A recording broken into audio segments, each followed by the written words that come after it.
In the world of chess, few figures loom as large or as dark as Bobby Fischer. His name evokes awe, admiration, and intimidation. Bobby wasn't just a champion, he was a destroyer. On the board, he annihilated opponents with a precision that bordered on ruthless. His skill was so overwhelming that it seemed almost inhuman. Fischer's life was a paradox. A young boy from Brooklyn rising to challenge the might of the Soviet chess machine. An icon who redefined what it meant to be a chess genius. And, to his rivals, a force that left them utterly defeated. But what made Fischer so special, so feared? How did a child who taught himself chess become the undisputed king of the game? To understand Bobby Fischer, we must first understand the world he entered.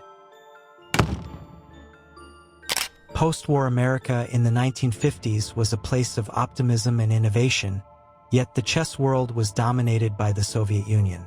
For decades, Soviet players ruled the chessboard, their victories reflecting their nation's intellectual superiority.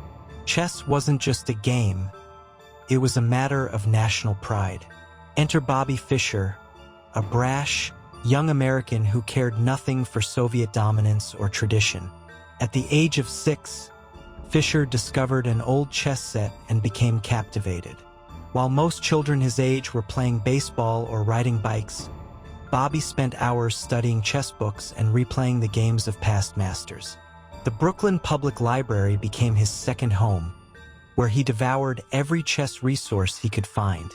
Fischer's obsession with chess was total. By the time he was 12, he declared his goal to become the world chess champion. At the time, such a statement might have seemed laughable.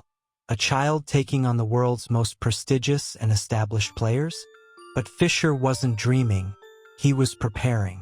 The world first glimpsed Bobby Fischer's genius in 1956, at the age of 13. During the Rosenwald Memorial Tournament in New York City, Fischer faced Donald Byrne, an experienced international master. Fischer, playing as black, seemed to be at a disadvantage early on. Byrne pressed forward confidently, exploiting what appeared to be weaknesses in Fischer's position. Then it happened. Fischer played a move that shocked everyone. A queen sacrifice. For those unfamiliar with chess, losing the queen is usually catastrophic. It's the most powerful piece on the board. Yet Fischer gave it away as if it were nothing. Spectators and analysts alike were stunned.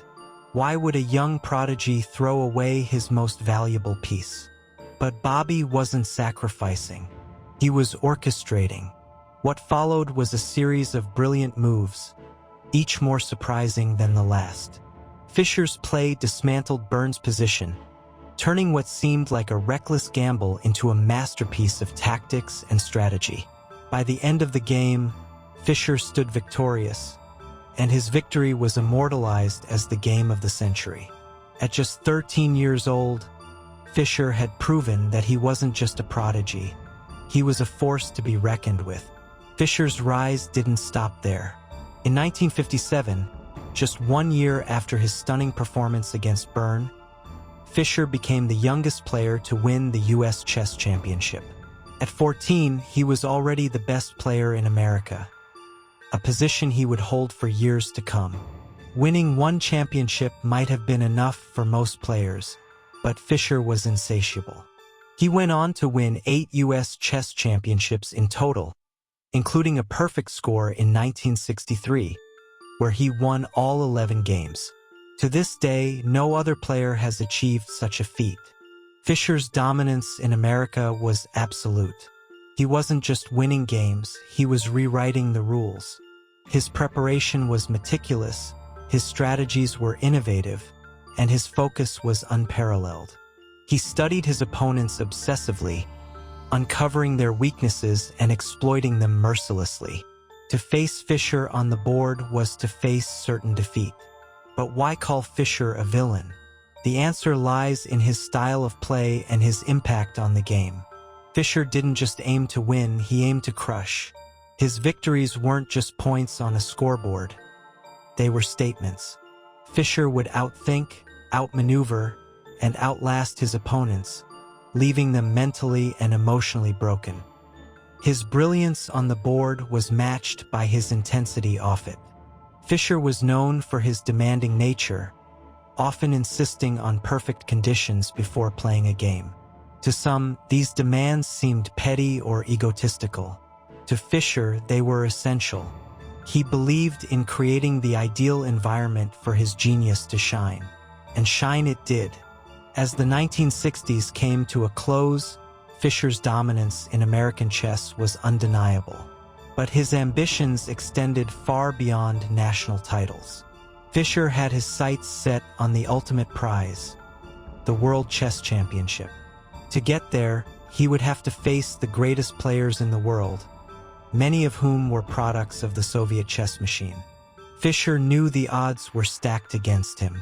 The Soviets had a monopoly on chess, producing generations of champions through rigorous training and state-sponsored support. Fischer, by contrast, was a lone wolf, a self-taught genius with no team or government backing. Yet he relished the challenge. This was the beginning of Fischer's path to immortality. The boy from Brooklyn was about to take on the chess world, one game at a time, leaving a trail of brilliance and devastation in his wake. Stay with us as we delve into Fischer's meteoric rise, his unmatched dominance, and the games that solidified his reputation as the greatest and most feared player in chess history. As Bobby Fischer set his sights on the world stage, his dominance grew even more terrifying. No longer content with being the best player in the United States, Fischer unleashed a reign of destruction that sent shockwaves through the international chess community. His victories weren't just wins, they were annihilations. Opponents left the board stunned, reputations in tatters. Fischer wasn't just playing chess, he was redefining the very limits of the game. This dynamic made Fischer's rise all the more remarkable and all the more threatening. For the Soviets, Fischer represented a direct challenge to their dominance. For Fischer, the Soviets were his ultimate adversaries, a chess empire that he was determined to bring down single-handedly. Fischer's international breakthrough came in the late 1950s and early 1960s. By this time, he had already established himself as a formidable player in the United States, but his performance on the world stage was inconsistent. In 1962, Fischer competed in the Candidates Tournament, the final stage before the World Chess Championship. Though Fischer showed flashes of brilliance, he fell short of victory, finishing fourth overall. For most players, this would have been a respectable result. For Fischer, it was a bitter disappointment. He blamed his loss on what he saw as collusion among Soviet players, who, he alleged, were agreeing to draw games against each other to conserve energy for their matches against him. Fischer's accusations may have been controversial, but they highlighted a stark reality. To become world champion, he would need to overcome not just individual opponents, but an entire system. Fischer's true path of destruction began in 1970. After a brief hiatus from competitive chess, Fischer returned with a vengeance, determined to claim the World Championship title. What followed was one of the most dominant runs in chess history, a period of unprecedented brilliance that left the chess world in awe. In the 1970 Interzonal Tournament in Palma de Mallorca, Fischer demolished the competition. Facing the best players from around the world, he won the tournament with an incredible score of 18.5 out of 23, finishing 3 points ahead of his closest rival. Fischer's performance wasn't just dominant, it was surgical. He dismantled his opponents with a combination of deep preparation, flawless calculation, and psychological pressure. But the Interzonal was just the beginning. Fischer's next challenge was the 1971 Candidates Matches, a series of head-to-head contests to determine who would face the reigning world champion Boris Spassky. What happened next was nothing short of extraordinary. In the first round of the Candidates Matches, Fischer faced Mark Taimanov, a Soviet grandmaster and one of the top players in the world. Taimanov was confident, believing that his experience and preparation would be enough to handle Fischer. But Fischer had other plans. The match was a massacre. Fischer won all 6 games, a score of 6-0 that left the chess world stunned. Taimanov, humiliated and emotionally shattered, later said, "I couldn't understand what was happening. It was as if he was reading my mind." Next came Bent Larsen, a Danish grandmaster and one of the few non-Soviet players who had consistently challenged the world's best. Larsen was known for his bold and creative play, but against Fischer, he stood no chance. Fischer repeated his 6-0 performance, defeating Larsen with ruthless efficiency. By this point, Fischer had won 12 consecutive games against world-class opponents, an achievement unheard of in top-level chess. His dominance was so complete that it began to seem as though Fischer was playing a different game altogether. Analysts struggled to find weaknesses in his play, while opponents dreaded the idea of facing him. The final hurdle in Fischer's path to the World Championship was Tigran Petrosian, a former world champion and one of the most solid players in history. Petrosian was known for his impenetrable defense and deep strategic understanding. Many believed that if anyone could stop Fischer, it was Petrosian. Initially, it seemed like Petrosian might hold his ground. The first game of their match ended in a draw, and in the second game, Petrosian managed to defeat Fischer, a rare loss for the American prodigy. But Fischer quickly regrouped. Over the next 5 games, Fischer crushed Petrosian, winning 4 and drawing 1. The final score of the match was 6.5 to 2.5 in Fischer's favor, securing his place as the challenger for the World Championship. Fischer's victory over Petrosian wasn't just a triumph. It was a statement. He had defeated one of the greatest defensive players of all time with ease, cementing his status as the most feared player in the world. His final challenge was Boris Spassky, the reigning world champion and the pride of the Soviet chess empire. In 1972, the chess world witnessed a battle that transcended the board, a clash of titans framed against the backdrop of the Cold War. Bobby Fischer, the American genius, and Boris Spassky, the Soviet world champion, faced off in Reykjavik, Iceland, in what would become one of the most iconic matches in chess history. As the first game began, it was clear that this match would be unlike any other. The match began on July 11, 1972, with Spassky playing white. In a shocking twist, Fischer made a critical error in the endgame, blundering away a pawn and ultimately losing. It was an uncharacteristic mistake for a player of Fischer's caliber, and it gave Spassky an early lead. Game 2 brought even more drama. Fischer, unhappy with the presence of cameras, refused to play, forfeiting the game and giving Spassky a 2-0 advantage. At this point, many wondered if Fischer's demands and eccentricities would sabotage his chances. Even Fischer's staunchest supporters began to doubt whether he could recover from such a disastrous start. But then, Fischer did what only he could do. He turned the match around. In Game 3, Fischer requested that the game be played in a small backroom away from the main hall. To everyone's surprise, Spassky agreed.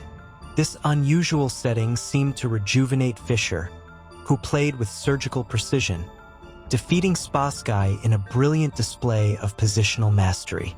The victory in Game 3 was a turning point. Fischer's confidence soared, and his play became increasingly dominant.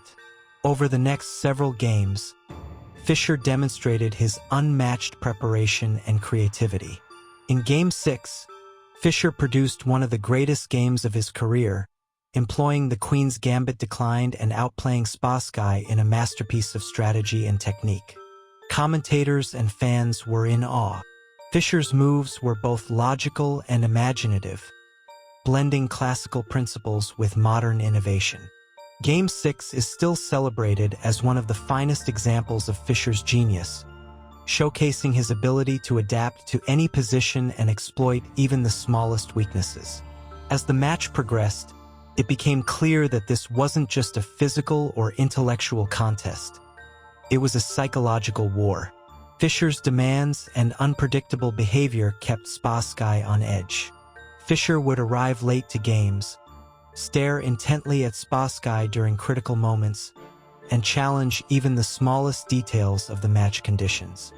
By the midway point of the match, Fischer had taken a commanding lead. His victories in Games 8 and 10 showcased his versatility and ability to dominate in both tactical and strategic battles. Spassky managed to win Game 11, but it was too little, too late. Fischer's momentum was unstoppable. In Game 13, Fischer played a bold and unorthodox variation of the Sicilian defense, catching Spassky off guard and securing another victory. With each win, Fischer moved closer to the title, and Spassky's confidence continued to erode. By the 21st game, Fischer had an insurmountable lead. Spassky resigned, and Fischer was crowned world champion. Fischer's victory in 1972 was more than just a personal triumph. It was a watershed moment for chess. For the first time in decades, the world chess champion was not a Soviet player. Fischer's brilliance had shattered the Soviet monopoly, and his victory brought chess into the mainstream spotlight. The match captivated millions around the world, drawing unprecedented attention to the game. Fischer became a global icon, his name synonymous with genius. His triumph in Reykjavik marked the peak of his career, a moment of unparalleled brilliance that secured his place in history. Bobby Fischer's victory in 1972 was the crowning achievement of a career defined by brilliance and intensity. After Bobby Fischer's departure from the chess world, the game evolved in ways that reflected both his influence and his absence. Fischer left a void that would never be fully filled, but his contributions became the foundation for the modern era of chess.